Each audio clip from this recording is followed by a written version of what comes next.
Welcome back to another episode of the Alpha Nation podcast, everyone. We're up to episode 14 and we've got a bit of a sausage fest today, a bit of a special one.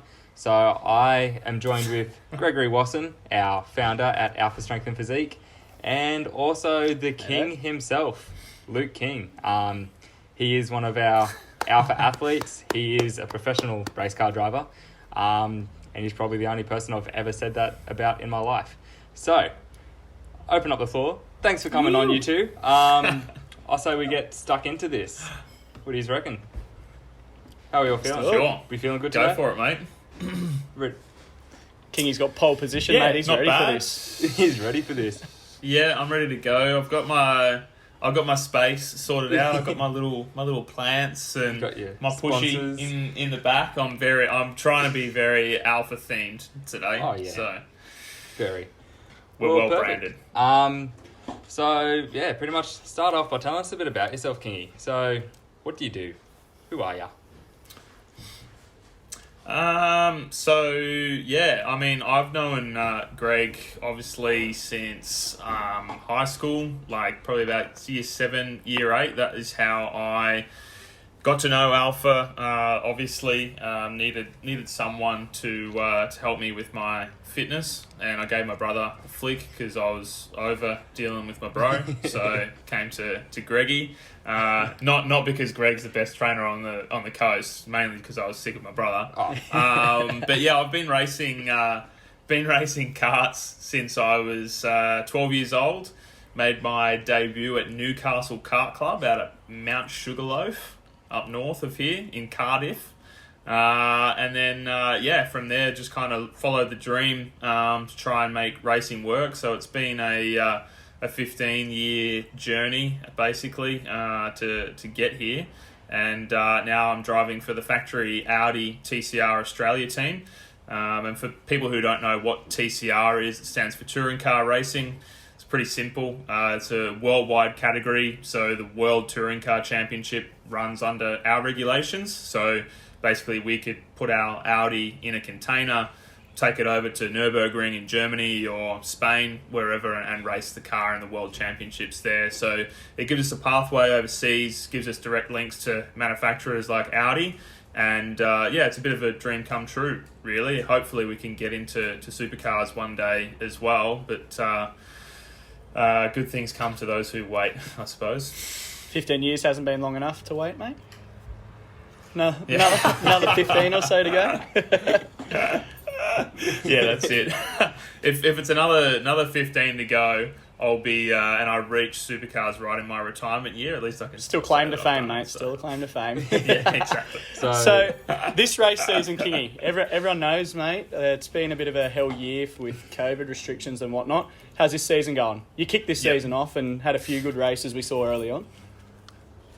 Yeah. The first 2 rounds at Tassie and Phillip Island went really well. Tassie is a track that I've never been to before, and the debut was not exactly what I had planned. We didn't get any testing in the car at all, so I suppose I was lucky in the sense that I've been doing a lot of sim racing prior to getting back into the car, and I'd been on the bike over New Year's. We were up in Brisbane, so we had the gym available to us as well up there in Chermside. So I was just following my program and kind of getting ready during the off season as I usually would. And it was lucky I did that because it was pretty hot down in Tassie, and the TCR car is pretty taxing to drive. You work pretty hard inside the car and it gets quite hot. So first 2 rounds, good. I think we were 4th at Tassie and 2nd at Phillip Island. Bagged our first podium and a fastest lap over Chaz in the final race, which has definitely been a highlight. Bathurst, not so great. Sydney, mediocre. So I feel like we've sort of done that, and we're in our dip, and we're about to come back up at the end of the season. So COVID period or lockdown now has given me some time to prep for the end of the season. Awesome. So obviously there's no races going on at the moment with the restrictions in place, or how's this affected your racing? Yeah, Nothing really. I feel like all we talk about now is COVID and how it affects our lives. It's just like such a constant thing. But TCR, I think, did a really good job to get us kicked off at the beginning of the year. We got 4 rounds out of the way like really quickly, and I think that was great for the fans, great for me as a driver. Driving once a month in those first 4 months of the year was great. And really immersed in it. So, but yeah, as soon as this lockdown happened, we're not like the NRL and AFL teams where we can just bring all our stuff and, you know, put it in a stadium for a few months on end. The teams have got other businesses happening. You can't just pick up a transporter in everyone's lives and move to another state. So the lockdown affects us probably more than other sports, which is unfortunate. But I think by the time we get going again and we're out of lockdown, it'll be another quick fire end to the season. Yeah. So it should be really interesting. When you got the next planned race, what's the plans going ahead? What's set in stone? And yeah. The plan at the moment is meant to be a double round in October. So Melbourne got cancelled. Melbourne was meant to be a September race. So it's been cancelled. But because we're kind of contractually obliged to deliver a certain amount of rounds, they're kind of squeezing the Melbourne weekend into the Adelaide weekend. So usually for people who don't know, we would generally in a sprint race format do 3 races across a weekend as well as our qualifying and practice sessions. So the double round in Adelaide will be 2 lots of quali and practice on the Friday. Then Saturday will be round 5, so 3 races in one day with an hour between each for the broadcast. Sunday will then be 3 races, which is round 6, with an hour between each race. So double the workload for you. Is going to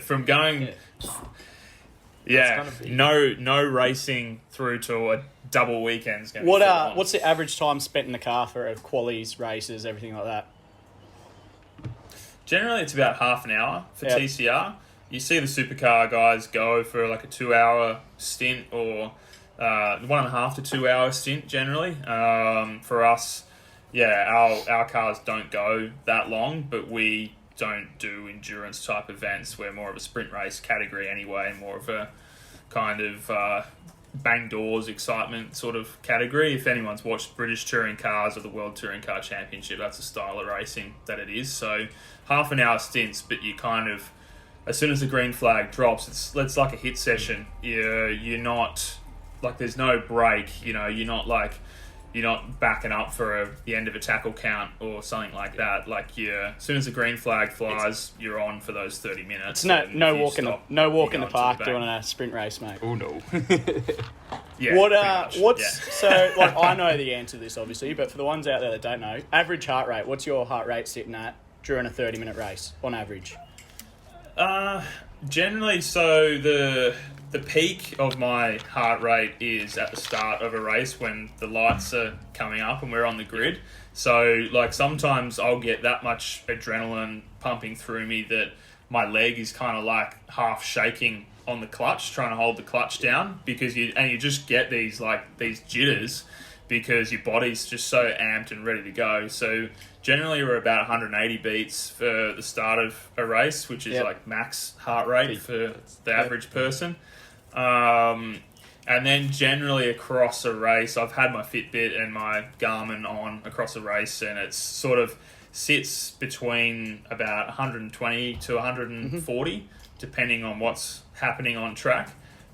Usually Liz hers is sky high. She's running at a max for about an hour, I think. Yeah. So yeah, it is at a constant load the whole time, and so you're dealing with physical pressure, I suppose, as well as the mental. Because there's some people unaware of how hard racing cars truly is. Like, you are physically and mentally like switched on song. People just think you're sitting in a car just cruising along. You're not just jumping on the freeway. You're in a lather of sweat. Your heart rate is sky high. You're huffing. You're puffing. You're exhausted. You need to sleep for 3 days after a racing weekend. Literally.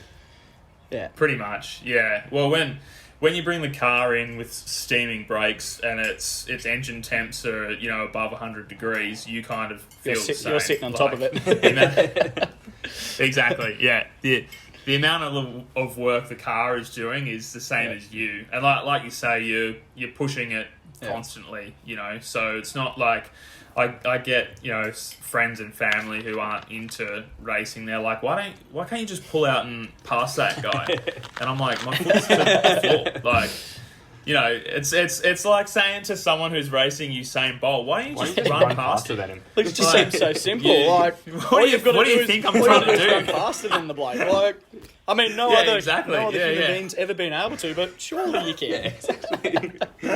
Put your foot down, Rowan Brown, mate. I think racing's definitely one of those sports people just do not understand. I think my eye-opener was long before we started training together, Kingy, was that Australia's greatest athlete or something when they had Jamie Whincup, and he just tore him apart, mate. He was like beating Billy Slater, AFL players, boxers, he won over every sport, elite level Australian athlete. Jamie Whincup comes in from nowhere, complete underdog, and absolutely smashes it. It's funny, and because Jamie Whincup's not exactly on the front cover of Men's Health either. Like, you know what I mean? Like, he doesn't have a physique that would make you think that this guy is like an ultimate athlete. Did you hear that, Jamie I think Whincup? Luke King's called you out with a sloppy rig, mate. Sloppy rig. Rebuttal. Well, I don't have the best rig either. Oh, So. no, mate. It's pretty good rig. If he does say so himself. I've Thanks, seen mate. Jason Barguana trackside, mate, and you've got him covered. I reckon you could actually say He that wouldn't to even Barge care. and he probably He wouldn't wouldn't take any offence to that. He'd probably be like, fair that's call. fair. Yeah, no, you're right. I do remember watching that back in. There was That's a while gotta ago be- that's now, gotta be- but I do remember him and Slater were the two. So yeah, it was. There's been a few like that. Like Mark Winterbottom's mega fit. Cam Waters, like all those guys that are at the front of supercars are really then fit. again, like- so yeah. Like, you wouldn't pick race car drivers really to be athletes. Like, if you're coming from outside of the kind of field, you'd think, oh yeah, they drive cars, yada yada. They just drive cars fast. That's all. But I mean, I guess obviously hearing what you guys say, obviously coming to a race day, like, it's intense stuff that's going on. Like, a lot of the stuff that we wouldn't usually think that goes on. Like, so it's definitely an eye-opener, being there, seeing, like, the heat of the kind of situation, how intense it all is. It's a big sporting moment nonetheless. Like, you guys are athletes. Like, yeah. Well-rounded athletes too, mate. Thanks, Well-rounded You're welcome, athletes. Just because I used to bag race car drivers out for being athletes when they're really not athletes. And then I experience all this and I'm like, oh wow, don't worry. They're athletes. There's plenty of people in the racing industry who bag drivers out for calling themselves athletes too. Anyway, just back to race day. I was just genuinely curious. Do you have any like rituals to help you, or like daily kind of things you do to help ease the anxiety or help? He's got to be a superstitious guy. Gotta be. I mean, there's got to be some superstitions. Yeah. I think I know a few I definitely superstitions you've told me find- before, Kingy. Do we make note of? Yeah, I think Have I? Yeah. Oh, mate, Take the floor, Greg. Take the No, floor. I'm sure you let us you've know. mentioned a couple to me before, mate. I probably have. I definitely find a early start to the day helps. So like early bird catches the worm sort of thing. Whatever tracks I can. Townsville was a really good one because we had the accommodation we used to stay at was literally right next to the circuit. Yeah, right. So I'd get up at like 5:30 in the morning, and I'd be getting there with the first officials of the day, and it'd still be dark.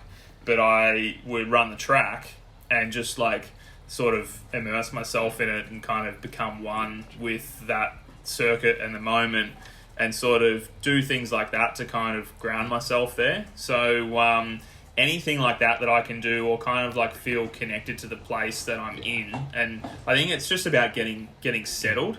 So I mean, you could relate that to a home game versus an away game for a footballer. It's always going to be easier to play at home with a home crowd. So if you can make the place feel like home, you generally perform better. Certainly the local rounds that we've raced at, like the Newcastle Street Circuit, Sydney, feel a bit more like home. And Newcastle being near the water. Not a flight or like a 8-hour road trip to Melbourne, like a COVID border dash. But stuff like that. I try not to be too superstitious on the race weekend because, like some guys like to get in the car from a certain side or a certain way, whatever it may be, and you have your process of getting belts on and all that sort of thing. But I generally find that, like, if you're trying to stick to something, it actually puts more pressure on you, and if you don't get that process right, you sit in the car and you're like, shit, you've made an excuse already before you even start. Exactly. Yeah, 100%. So, I mean, Liz and Dad, like, freak out because the one thing I do like to do is empty all the systems before I get out on track. The lighter weight we can be, the better. So, I hate needing to pee inside the car. Like, that is a distraction. Got one of our rapid fires coming up. So I think that leads to one of the Instagram questions, doesn't it? Haven't we got one from one of our Instagram followers? We sure do. About I'm sure about wedding. What was that, Haydo? Could you ask that question now, mate? Yeah, fuck it, why not? Nah, ask it now. He's on it, mate. Speaking of it, we did have an Instagram follower ask us a question on our little questions box today. They just wanted to know, if you needed to, would you pee in your race suit? Yeah, 100%.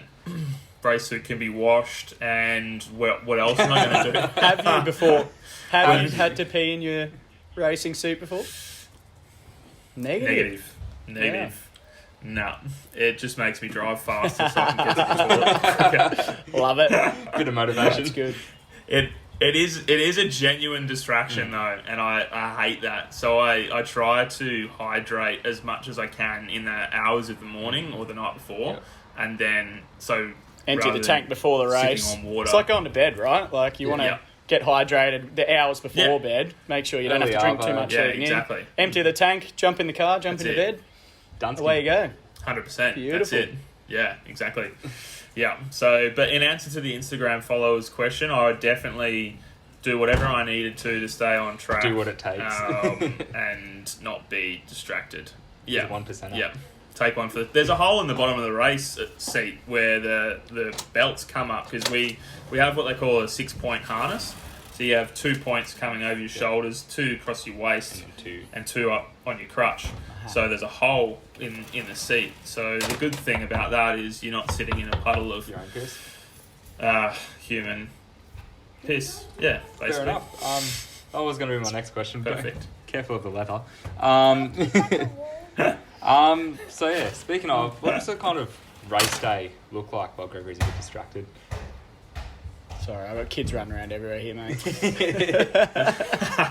yeah, just give us like kind of... Sonny definitely pisses in his race suit. He pisses anywhere, anytime. and he's pissing me off too. My race weekend, or a race day, was it, Haydo? Yeah. So from wake up, day dot, what kind of time you waking up, what go brekkie races are?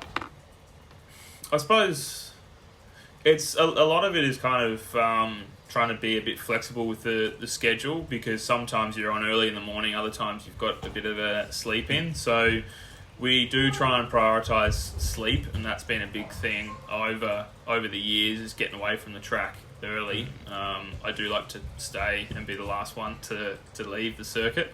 So yeah, generally it will start sort of 5:30, 6 o'clock in the morning.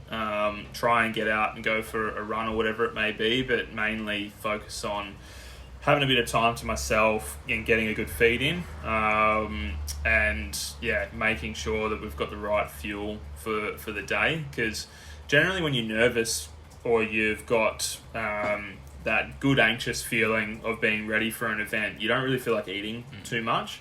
So I just try and eat what I can, and then the rest of the day I don't really have to worry about it too much, except for little bits and pieces. So trying to arrive to the track, do a briefing with the engineers in the morning, and just sort of sort out anything that we had from the day before or the race weekend prior to get right.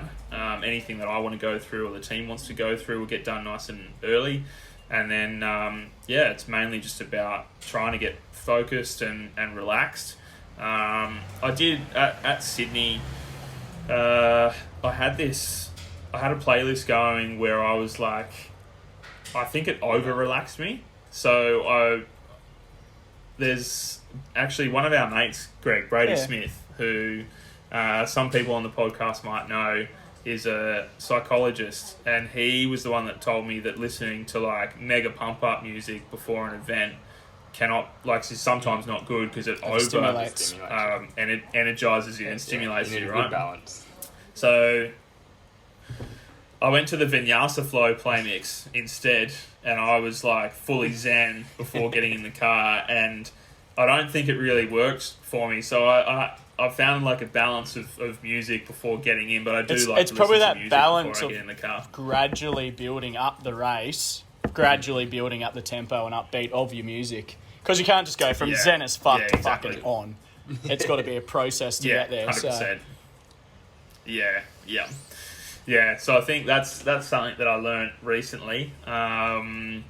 But generally just try and relax across the day, depending on what the sessions are, and make sure we get fluid in straight after a race. I've always really prioritized that. So like salts and sugars and hydration back into me literally first thing I do when I get out of the car, because you've lost a lot of fluid.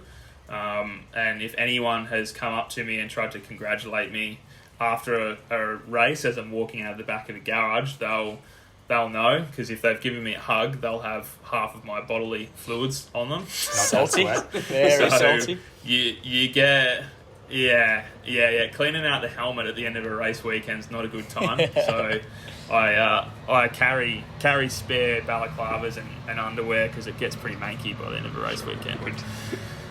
So we're back after Greg's lovely computer overheated out in the sun. So we're in a bit of a different setting and ready to get back into it. So you overheated like I do on a race weekend. See, mate, exactly.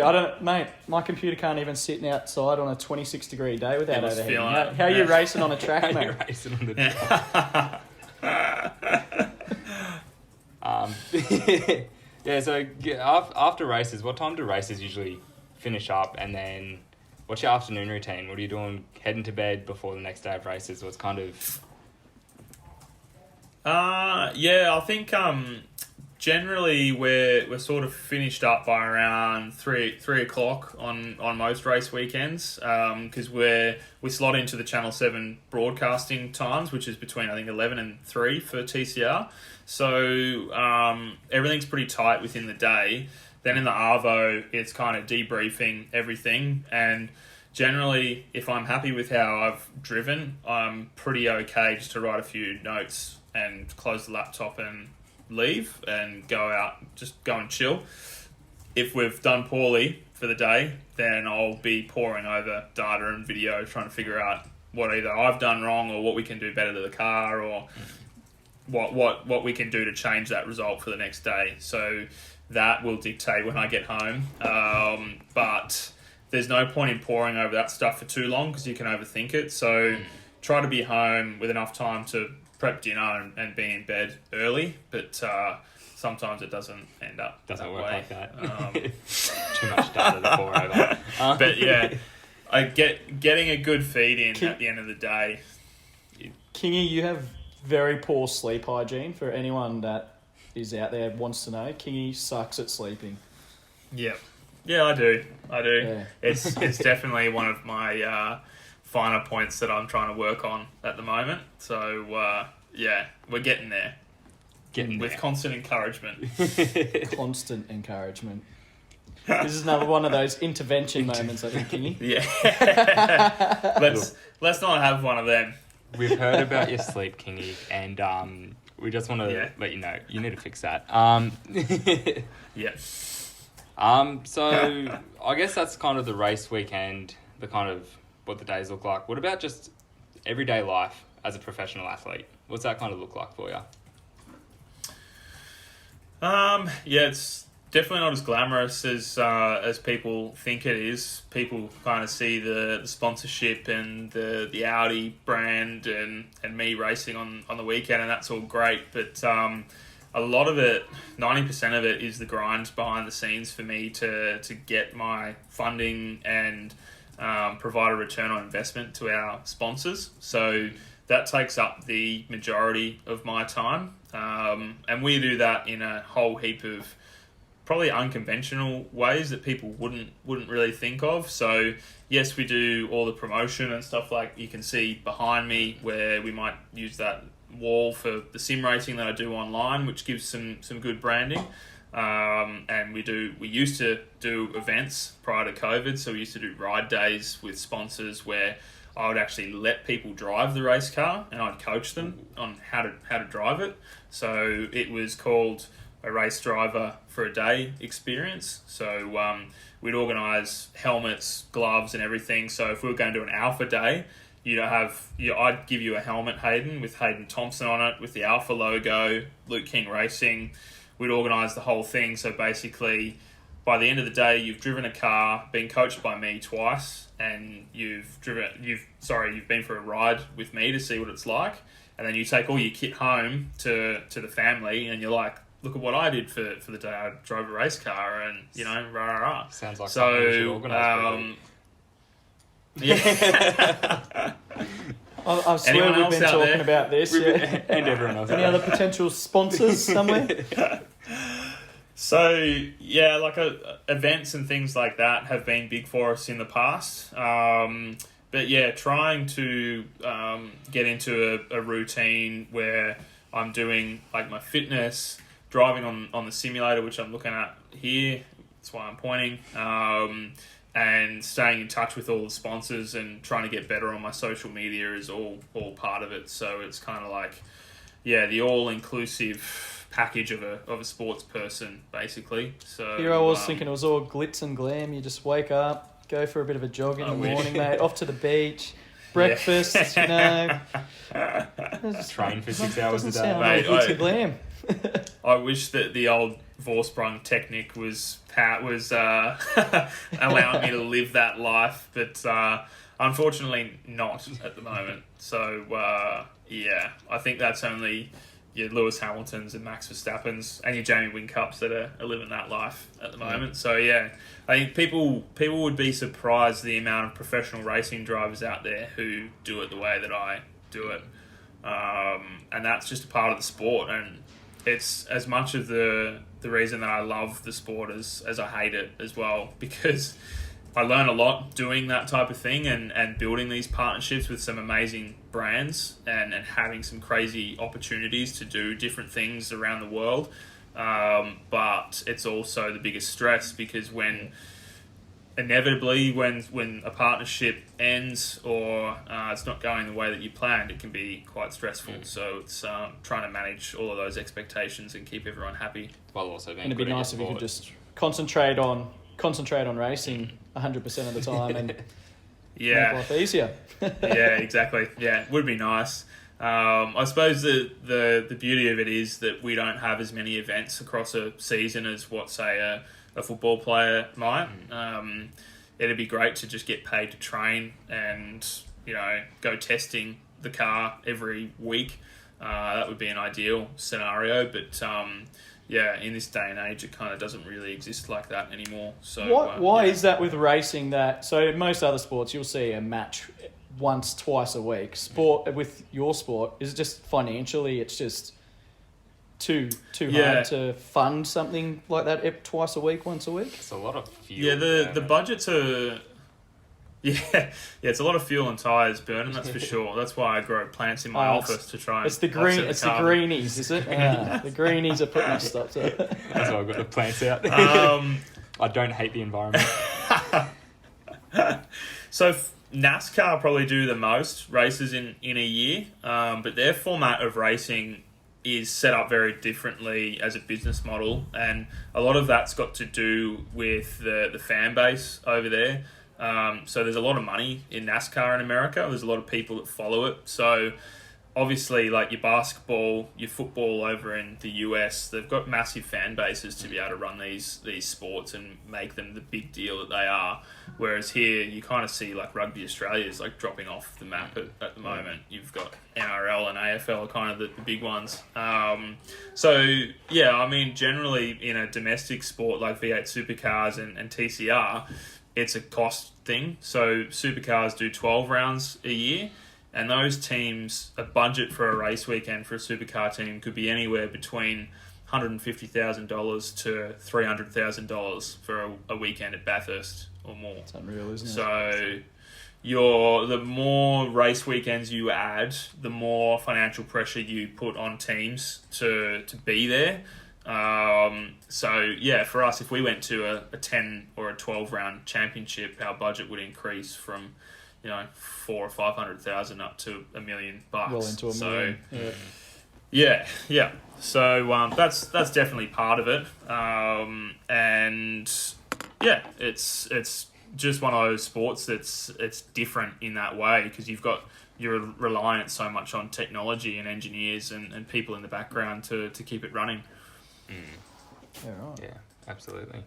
I think probably the other one as well is like the logistics of the broadcasting and the setups at the different venues. Like it's not just the same standard camera angle from a stadium light or a try line or whatever. And I know that those NRL broadcasts are insanely good, but each track is different. And, the track from Sydney compared to all the way up at Townsville requires a whole truck of gear and everything to go to that event. So, yeah, there's a lot of different logistical circumstances that come into it. And even down to the officials that do our flags and ambulances at the circuit, there's a lot of infrastructure that goes around it, and those officials come out of the goodness of their heart and give their time as volunteers to officiate the race weekend. So lining those people up. Yeah. Yeah.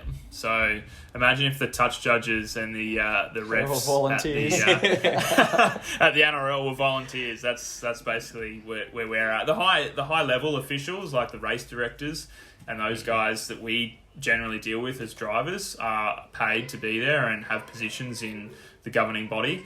But the guys that do the groundwork, like the flag marshals, are So there's volunteers. a lot of volunteers and stuff. Yeah, right. Just a lot of oldies That's who love the unreal. sport. Far out. Yeah, exactly. Yeah. There's not a lot of young officials out there. So, yeah, they do a lot of work trying to encourage new people to come into the sport and help it out. Yeah, absolutely. I might hold the checkered flag Hold the for you at the flag. next race, Kingy. You could, mate. I'll could. hold it down for everyone. I'll give you a lap early, mate. Wave it for you. Tell you what, Greg, I'll mention Alpha Strength and Physique in the winning race interview if you throw that flag early as soon as I get to the lead. Done. Consider it done, mate. Turn one, just throw it. I'll just bomb it down the inside of it. Done. Just call it on safety grounds. That's awesome. Going back to, so long, the gap between your races, and obviously you got at least normal season, forget about this last year, that's a joke. But normal season, you got at least 4 to 6 weeks, 8 weeks between races. How do you stay motivated? Yeah, that's a good question. Generally, in the past, I have planned test days for the car between each event to give me some seat time, and the simulator helps a lot with that as well.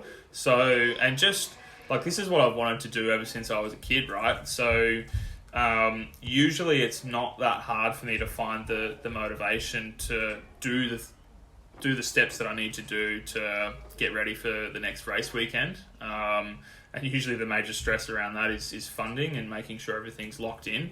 So So yeah, I think it's just like appreciating the position that I'm in, and the fact that I never really thought that I would even get this far is something that I think of a lot, and that's, you know, to be here is a bonus, and to be living this life, you know, trying to make this dream work is not something that a lot of people get the privilege of doing. So just having that as a thought in the background, and good people around me as well. Like, my dad has been there for me every step of the way, and he's still so invested in my career. God bless BJ.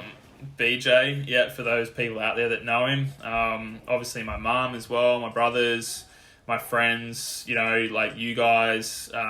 Liz, obviously, is a huge motivator for me. She's way more headstrong than I am. So, yeah, having good people around you, I think, is the key to a bit of success. Absolutely. Definitely. And just on that, what kind of advice would you give to aspiring race car drivers or racing drivers, like, moving forward, trying to get where you are?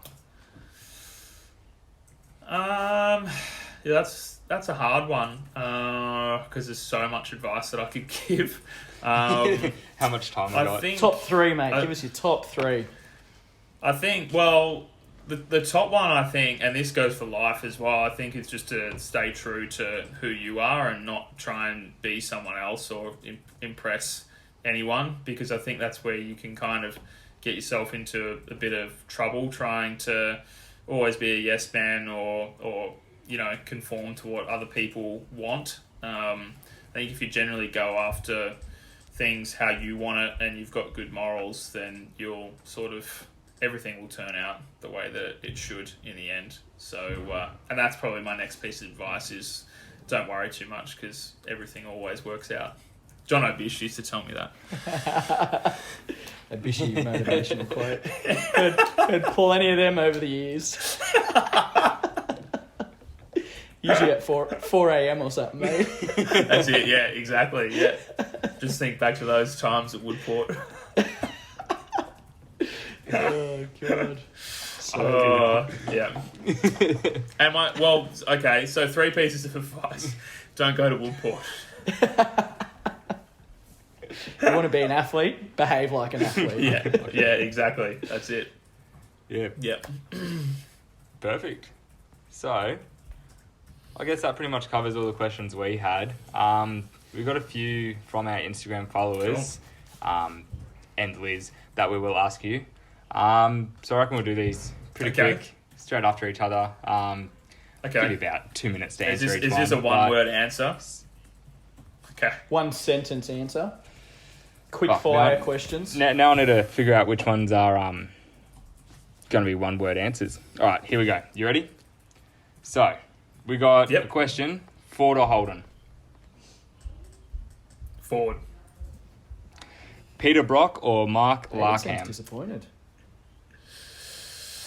Well, it's Larkham? pronounced Larkham? Larkham. Okay, it's well, I don't know. definitely Mark Larkham for me. Yep. Yeah.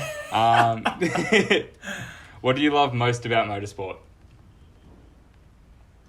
The thing I love most about motorsport, I think, is the fact that it pulls in so many different aspects of the world. Like, you've got a marketing team, an engineering team, a management team, and then an athlete and a sportsman as well. And there's not many sports across the world that have that element to it. So, yeah, that's what I love most about it. That was definitely more than 1 sentence. Yeah. I would have just said you got to go fast. So drive at 200 k's an hour. That's it. Next. Let's be honest. We said 1 sentence. We knew we'd get it done in 10. What is your first memory? Why use 1 word when you can use 5? What is your first memory of the racetrack?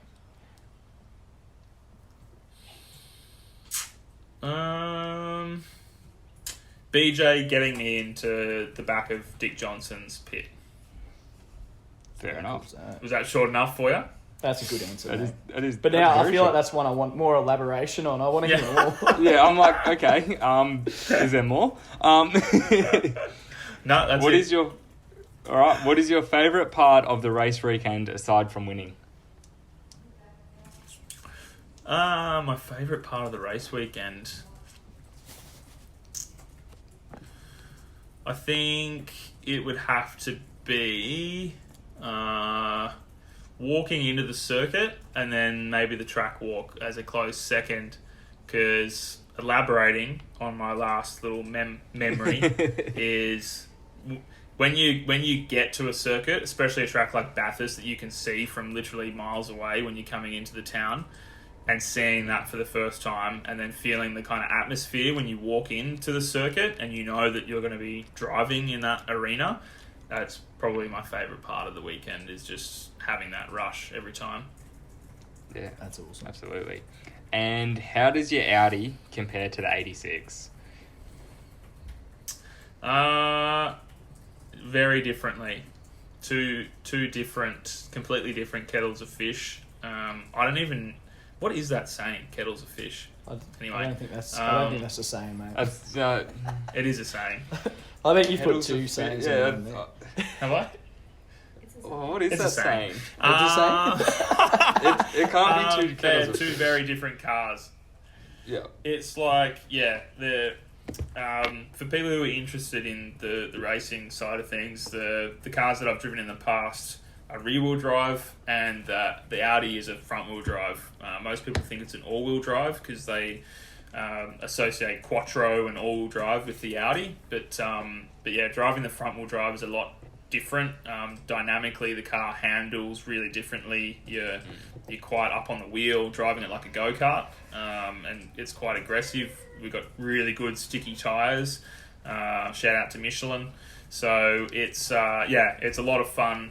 Driving any car is fun. I love both of them, but the more power that you can pack in, the better, and the Audi's got more power, so I'd go with that. But which car has the higher top speed, Kingy? Audi, mate, for sure. Lovely. I think Audi tops out at about 275 down Conrod, and the 86, surprisingly, it needs a draft to get there because it starts to run out of breath at about 230. But if you're up behind someone in what we call a draft, we can get up to 240 in the 86s. So Child's play compared to an Audi, eh? yeah, I actually, mind you, I have driven a LMP3 car, which if people want to Google that, LMP3 is a Le Mans prototype, and they're not slow in a straight line either. That's a pretty weapon of a car. So, What's the fastest? So is the Audi the fastest top speed you've ever hit in a car? What's the fastest top speed you've hit? Yeah, I think probably 275 in the Audi's the quickest that I've ever gone. I used to do a lot of driver coaching in supercars, so like Ferraris and Aston Martins and that type of thing. I have driven a McLaren down the main straight at Phillip Island, which I reckon would have gotten up there pretty high, but it was someone else's car, so I wasn't exactly looking at the speed when I was approaching turn one. Even more reason to hit it, mate. Put it like into perspective, the entry to the main straight at Phillip Island, the corner entry speed is about 180 k's coming onto the straight. So, the corner entry speed coming down Conrod at Bathurst is like 60, 70 k's. So Monavaro doesn't even get up to 180. You're hitting the main straight quicker. Mate, if it did get up to 180, it'd probably shake the wheels off. We talked a little bit about the physical demands of the sport, right? Like it's no walk in the park. We've said that. So we pretty much got to make Kingy running physically 110% as well as mentally. So number one, as we all know, with any sport or anything you want to get good at, how do you get good at something, Haydo? You do it. You do it. Specificity. Specificity. Specificity. Specificity. That one. Specificity. No, The I still principle said it wrong. Specificity. So, Can this be in the outtakes? Has to be. Oh, This is our promo. You guys just saying Edit. specificity. Specificity. That's at 52 mins. You can do it. You can do it. Oh, shit. All right. So, where was I before I said specificity? Yeah, specificity. Specificity. All right. So, Only way we can do that, we talked about that, we can't get him on a racetrack. That shit's too expensive. So he mentioned his sim earlier. So we try and get Kingy on the sim pretty much every day, do we not, Kingy? Most days of the week. Leading into a race weekend, or leading into the next race, our general advice is prioritise that specific track that we're leading into. So I think we introduced that 1 or 2 races ago. We said, hey, you've got, for instance, Bathurst coming up. Kingy, this month I want prioritising Bathurst on your sim. Yeah. So then he's kind of learning the track as well as getting his race practice in. Then after that, like we said, the physical demands with the heart rate. So we want to get his heart rate jacked up as much as we can in training to basically mimic what's going to happen in a car. Because the sim, you don't get all hot and sweaty on a swim as much as what you would in a car, do you not? Yeah. Yeah. So we've got to try and mimic that through our training. So HIIT training's probably the best one. Kingy said 20 to 30 minutes at quite a high heart rate at times. So HIIT training along with just like general aerobic capacity work as well. So our HIIT training, anything like, I don't know, what's some HIIT sessions we've had you do of recent times, Kingy? Well, the one that you've got me on recently is that the 3 8-minute intervals. So I think the first one is kettlebell swings and mountain climbers. Then it's rope slams and squat jumps. And the final one, I'm thinking burpees and it's something else. So like a 30-minute HIIT sesh basically on that with like a 2-minute break in between. Yep. Kind of simulates that heart rate being up fairly well. So yeah, that's an example. We've done bear crawls, like all sorts. So Any kind of thing to spike the heart rate that Anything would be an exercise. So they're kind of, we pick a number, 2 exercises, and we just pick a rep number on them, and we just say, let's just, for instance, go with burpees and ball slams, 5 burpees, 10 ball slams, 8-minute AMRAP, and he's just got to keep bashing them out as hard and as fast as he can for 8 minutes, take a 2-minute rest, move on to the next 2. And that, would you say that your heart rate would be somewhere along the same lines compared to a race doing that sort of thing, Kingy?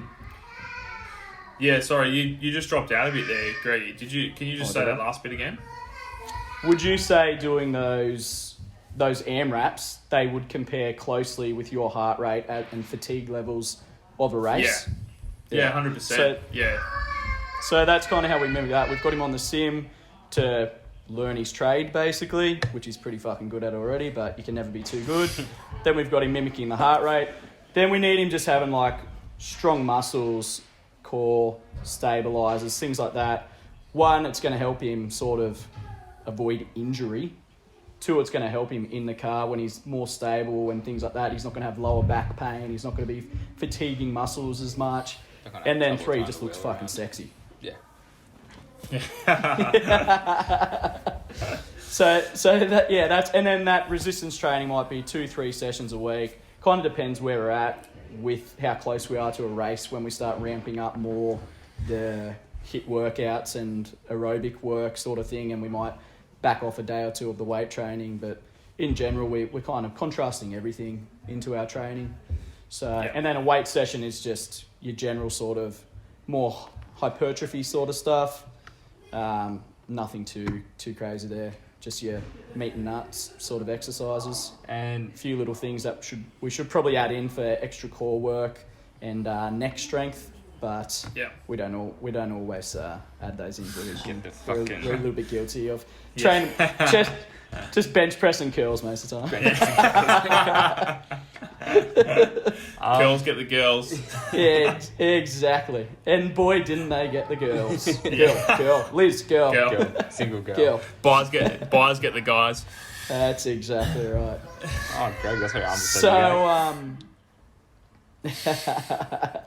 that's pretty much our training in a nutshell. Nutrition-wise, how's that kind of look for you guys? Just along the same lines. All right, I'll take over that one again. So, like we said, he's no different to any other athlete. His body's under pretty high demand again. So we're sort of, again, need him recovering everything as any athlete would. Especially, it's probably a little bit different race weekend nutrition compared to everyday nutrition, but we'll cover like our everyday, and then Kingy might talk a little bit more about his race weekend nutrition. So physical demands, like any other person or athlete, we've got to get enough protein in to make sure he's recovering, all right? So as people know, that's not just muscles, it's bones, tendons, ligaments, everything there.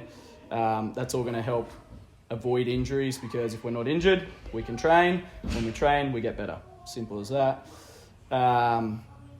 Then we're basing our energy consumption's pretty huge. We've got him training pretty hard most year round. Obviously, he's got periods like we discussed where we're doing less, doing more, but obviously needs a fair bit of carb intake as well. So we're usually looking at our starchy sort of carbs, fruit, veggie, rice, sweet potatoes, a few protein pancakes. Kingy doesn't mind whipping up in the kitchen every now and then. We're pretty flexible with our nutrition, but we do like to stay on top and make sure we're getting everything in. And then fats as well. So we always have like any diet, we set a minimum target for fats, because fat-soluble vitamins, you got to make sure you're getting fats in to absorb them. Otherwise, you're going to have deficiencies. When you have deficiencies, could lead to impaired immunity, impaired performance. Like I said, we don't want to get sick, and we don't want to lose any performance that we could get. Also, hormone production as well with our fats. As most people know, the most athletic people generally have the best hormonal profiles. That goes to say without too much more required. And then micronutrients as well. So we've made, even though we're pretty flexible with our diet, we've made Kingy pretty aware of making sure he gets all these micronutrients in to help sort of with his performance. So any deficiencies that he's going to have, like I said, could impair our immunity, could impair anything. Vision, reaction times, anything like that. And then probably the number one thing that I probably should have started with, fluids. Yeah. Making sure he's hydrated, because I don't know the exact number. Hayder, you probably know the exact number for how much performance loss can be had due to like a certain percentage of dehydration. Not off the top of my head, but it's pretty ridiculously high. Like, yeah, it's above the 60%. It's something like 10 to 20% loss of performance or something, with even 5% dehydration or something. Well, yeah. So, and then sorry, you go. And then the requirement for that, obviously, when he's racing. You what? Oh, it gets up there. That's all. I'll still stuck. Yeah. A couple sentences ago. Yeah. So then race weekends, obviously, like you said, he's hopping out a sweaty mess. So he's lost fluids. We need to replace them. So we need to make sure his fluids are bang on race weekends especially, and electrolyte balance. So generally, if he's drinking his electrolytes just through something as simple as a Powerade, or if we're salting meals or something like that to make sure we're not missing out there, that's probably mostly how our diet looks. But what's a day of nutrition look like for you generally, Kingy? So run people through breakfast through to dinner. Well, I mean, generally my go-to, like, is for my protein of the morning is eggs.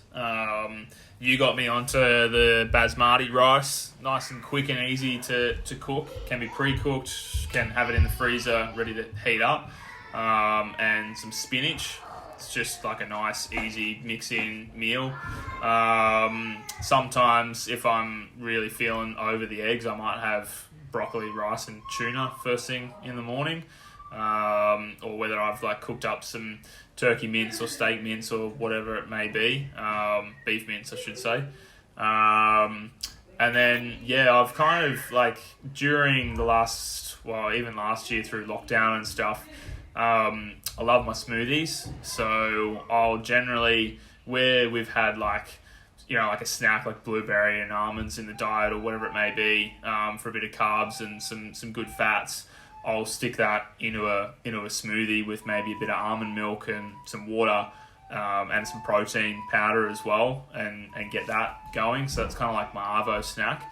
And then just a good balanced dinner, whether I treat myself with a steak and some broccoli and some sweet potato, or it's your general chicken and whatever. It's fairly, I don't know whether you call it standard or not, but I'm just like Liz has helped me to be so flexible with it.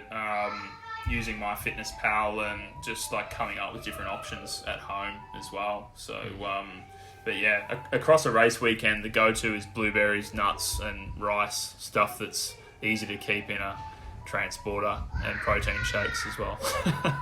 Just easy to get in. Yeah, exactly. Easy. And calorie-wise, are we looking at like, obviously it's going to change heading into races, coming out of, I guess, event weekends and stuff.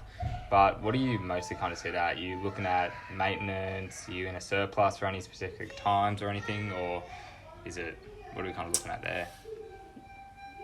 Yeah, like most of the diets we've done in the past has been more of like a, like, I suppose, what would you call it, Greg? Like a lean cutting diet? Yeah, we're trying to keep weight off. Minimal deficit to maintenance, nothing. We never go into a surplus. We don't need Kingy being fucking another 20 kilos of muscle or anything like that. Yeah, no, we don't need that. Big and heavy usually means big and slow in the racing world. So we just need him to stay relatively lean but at a functioning level. So we might have a 10-20% deficit onto maintenance and fluctuate anywhere in between during the year. If he loses a bit of weight, we'll eat a bit more. If he gains too much weight, we'll cut back a little bit. Nothing too major with the weight though, and the amount of calories that we do. The big thing that I find is definitely making sure you've got enough carbs into you. I definitely find on the days that if I'm lazy with my diet or I'm just focused on a task and I'm not eating properly, if I don't have the right amount of carbs in me, then I'm like struggling to think about stuff, and that translates a lot to the car. You know, if you don't have the right fuel in you to actually get your body moving and carry out the task, it's going to affect you mentally as well. So, and if you can't really string three corners together, you're dropping lap time, and essentially you're losing performance. Yeah, absolutely. Yeah, it's refreshing to hear in the keto kind of sphere at the moment that we've got going on. So that's definitely refreshing to hear.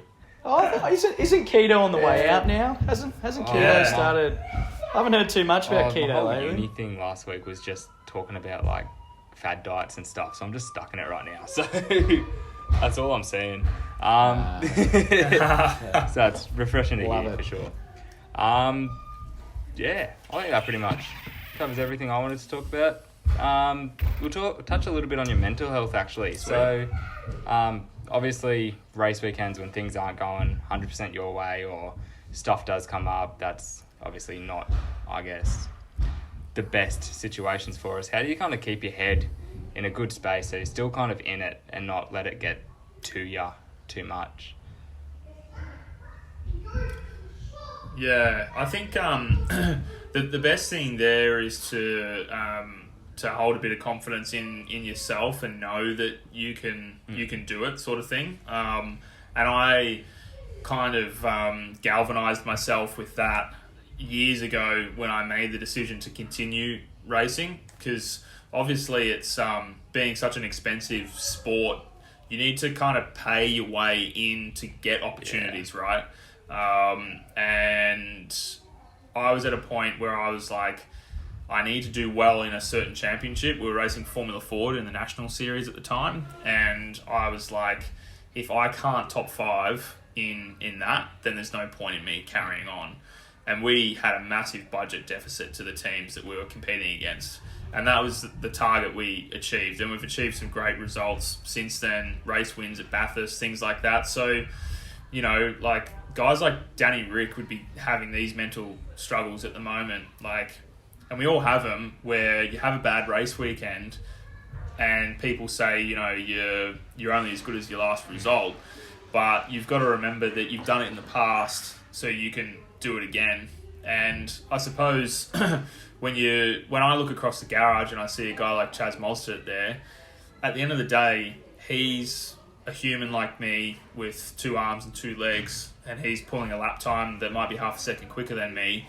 And all I know is that I've just got to improve and do things better. So it's just a matter of, I think, being honest with yourself, but also having that self-confidence back up in the back of your head to keep you kind of in the game and not write yourself off.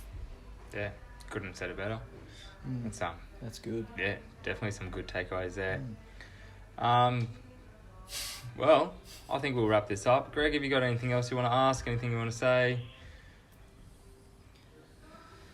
No, mate, I'm pretty good. I've got to go in 3 minutes' time anyway, so that works really well for me. Pretty well, perfect Cool. timing. Well, Luke. I'll throw a little plug in here if I can. Absolutely. I'll, The floor is yours. Plug away, mate. I'm getting out on the bike, the Savo Hato, because I'm doing the Starlight Children's Foundation Tour to Kids fundraiser. Mm-hmm. So if anyone's watching, go to my Instagram, Luke King Racing, and if you want to give a little bit, we're at $260 for our $1,000 goal at the moment. Perfect. So I'm trying to ride 1,000 Ks in the month of September for the Easy. kids. So I'll throw give some what of my you can. Seno money at ya. What's that average out to be each day? It's not too bad. In cycling terms, it's like 33 Ks a day over 30 days. That's not Even too still. horrible, is it? So it's not huge. It's on a bike, I do- Hato. It's on a bike. I do a mate. You're not running 10k it. ride and I'm cooked. I'm outie. Zach would do that on Zach his does it legs, on mate. his legs. I'll go ticker. Kingy only goes downhill. He doesn't go uphill. Yeah, exactly. Yeah, I get Liz to meet me. Find at a the long bottom. enough hill, you'll be fine. He just gets a lift to the top of Carry On Hill and just goes That's down. it. Just yeah. on repeat. Just buzz it down. Oh no. Yeah, perfect. Well, That's good. on that note, Cool. everyone Alright. check Alright. out Kingy on Instagram. He's on Luke King Racing, or at Luke King Racing, I believe. We got at Coach Gregory Wasson or Coach Greg Wasson, whichever one it is.